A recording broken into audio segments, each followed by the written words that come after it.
নমস্কার, আমার আরেকটি ব্লগে আপনাদেরকে স্বাগত। সবাই কেমন আছেন? আমি ভালো আছি। আজকে থেকে আমাদের গরমের ছুটি পড়ে গেল। আজকে আবার এখানে অক্ষয় তৃতীয়া। সকলকে শুভ অক্ষয় তৃতীয়া। আমার ছেলের এখনও গরমের ছুটি পড়েনি। আমার ছেলের সকাল সকাল স্কুল চলে গেছে। তখন একবার ঘুম থেকে উঠেছিলাম, উঠে ওকে রেডি করে দিয়ে ওকে স্কুল পাঠিয়ে দিয়ে আবার ঘুমিয়ে পড়েছিলাম। তো একটু আগে ঘুম থেকে উঠলাম। ঘুম থেকে উঠে ফ্রেশ হয়ে একটু কাঁচা হলুদ আর গুড়, এটা আমরা প্রতিদিন খাই। আমার মেয়ে এবং আমি আর আমার কর্তা খাই। ছেলেকে দেই না, ছেলে খেতে চায় না এখনও, ছোটো তো, তাই আমি খুব একটা অভ্যাসও করাইনি। ছোটোবেলা মা আমাদের এরকম আখের গুড় আর কাঁচা হলুদ খাওয়াতো। মা তখন বলতো কাঁচা হলুদ খাওয়া রক্ত ভালো হবে, লিভার ভালো থাকবে।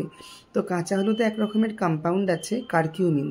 কারকিউমিনে অ্যান্টি ইনফ্ল্যামেটরি এবং অ্যান্টি অক্সিডেন্ট এজেন্ট, খুব ভালো ইমিউনিটি বুস্টার। কারকিউমিন কাঁচা হলুদ খেলে ইমিউনিটি ভালো ডেভেলপ করে। সেই জন্য এখন আখের গুড় তো সারা বছর পাই না, তাই ভেলি গুড় কিনে রেখেছি। ভেলি গুড় দিয়ে কাঁচা হলুদ দিয়ে আমরা খাই। গুড় আবার আয়রন অ্যাবজর্ব করতে সাহায্য করে, সেজন্য গুড়টা নেওয়া। তো যাই হোক, যখন পাই আখের গুড় তখন আখের গুড় ব্যবহার করি। আখের গুড় যখন থাকে না তখন ভেলি গুড় দিয়ে আমরা কাজ চালাই। তো আমার মেয়ে একটু দেরি করে ওঠে, তাই মেয়েরটা আলাদা করে রেখে দিয়ে আমি আমার কর্তার খেয়ে নিলাম। এরপরে আমরা খাই হচ্ছে সকালবেলা। আমি আমার আগের একটা ভিডিও বানিয়ে দেখিয়েছিলাম ডিটক্স ওয়াটার কী করে বানাই। সেটা এখানে বিট, গাজর, আমলা, আদা, হলুদ, পুদিনা পাতা, এই সব কিছু শসা একসাথে গ্রাইন্ড করে নিয়ে তার জুসটা আমরা এরমভাবে খাই। 4 জনেরটা রয়েছে, আমার শাশুড়ি মার, মেয়ের, আমি এবং আমার কর্তা। এবং এর সাথে একটু আমরা লেবু দিই, লেবুর রস দিই এবং একটু মধু মিশিয়ে নিই। মধু মেশাই, টেস্ট মধু না মেশালেও হয়, কিন্তু মধুটা মেশাই টেস্ট এনহ্যান্সার বলে, টেস্টটা ভালো লাগে। আর মধুতে এমনিও অনেক গুণ আছে, ঠান্ডা লাগে না, আর অনেক গুণ আছে মধুর, সেই জন্য মধুটাকেও আমরা মেশাই। তো প্রত্যেকটাতে আলাদা করে 1 চামচ করে মধু মিশিয়ে নিলাম। মধু মিশিয়ে নিয়ে সকালবেলা আমরা এটা খাই, কাঁচা হলুদ, তারপরে জলটা খাই। তারপরে যা হয় চাটা পরবর্তীকালে খাই, বিস্কিট যেমন যা হয়। বিস্কিটটা একটু অ্যাভয়েডই করি।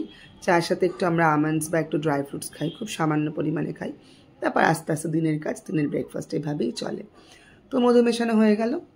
এই কাপটাতে একটু বেশি জুস পড়ে গেছিলো, খেতে অসুবিধা হতো বলে এটা আবার আর একটা পাশের গ্লাসে ট্রান্সফার করে নিলাম একটু।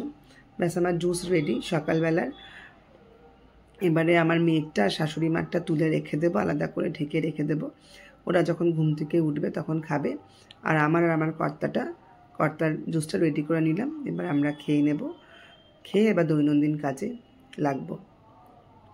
আর যদি আমার এই জুস প্রিপারেশনটা দেখতে হয় কীভাবে করেছে, আমার আগের একটা ভিডিওতে আমি করেছিলাম, সেটা আপনারা দেখে নিতে পারেন। আপনারা খাবেন, খেলে দেখবেন খুব সুস্থ থাকবেন এবং অনেক রকম রোগ থেকেও দূরে থাকবেন। আমি তো এটা আগে খেতাম না, এটা খাওয়া শুরু করেছি রিসেন্টলি 1 মাস হলো। বেশ ভালো আছি জানেন, বেশ আগের মতো অত সর্দি কাশিও লাগে না। আমি তো খুব সর্দিতে ভুগি, সর্দি কাশিতে ভুগি, অ্যালার্জিতে ভুগি। আগের মতো তো সর্দি কাশিও হয় না, অ্যাসিডিটি কমে গেছে, পেটের প্রবলেমও কমে গেছে, চুল পড়া কমে গেছে, অনেকটা কম চুল পড়ে। সবাই ভালো থাকবেন, থ্যাংক ইউ।